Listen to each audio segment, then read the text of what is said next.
is nearly 300,000 views to this video alone. What's the feedback been like so far? Oh my gosh, it's been so positive. Andrew Vega, who actually did the video animation, we were texting pretty much nonstop for the first 5-6 hours that the video was up. And I remember so clearly we were talking, and Andrew, he told me like the day before it was done, because he'd been working on this for a very long time, and he was like, Sam, what if this caps out at 5,000 views? And I was like, Andrew, like, obviously that worry was in our head, but I was like, dude, there's no way. Like, I feel like I've got enough of a channel where we can get the attention of 9to5Mac. And we were really hoping that like The Verge would pick it up. Somebody just absolutely huge. Hasn't happened yet, but we're never going to say never just yet. But how long did it actually take from when you said, all right, now I'm starting on it, to the release? Oh my gosh, about 4 months, I would say. Andrew was very busy, so like it took him, it took both of us a lot longer. We actually planned to launch the concept on February 4th, if that gives you any perspective. So for deciding what to put into this, was there a process of elimination to come up with the final feature set and the look of what I deem a very realistic vision of iOS 12?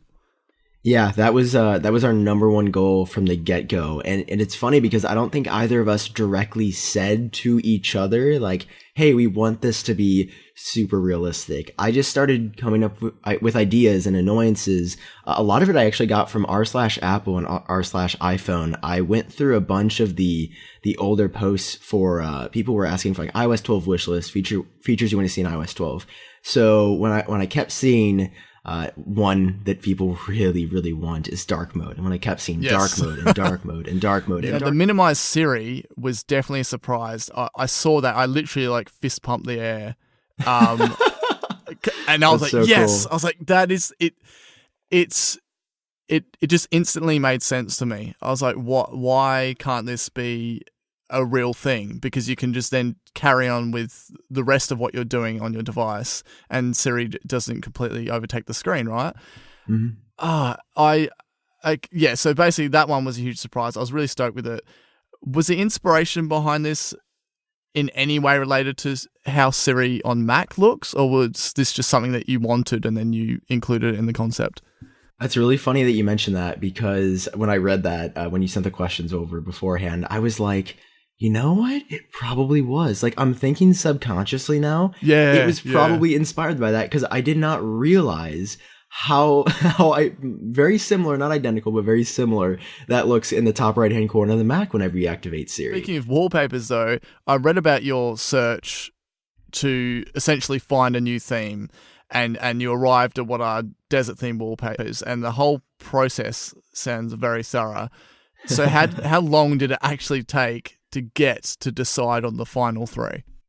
Oh my gosh. Well, I started off, I found one wallpaper on storyblocks.com. I promise you this is not an ad, but like I had worked with them in the past on a video. So they had given me access to like a premium account.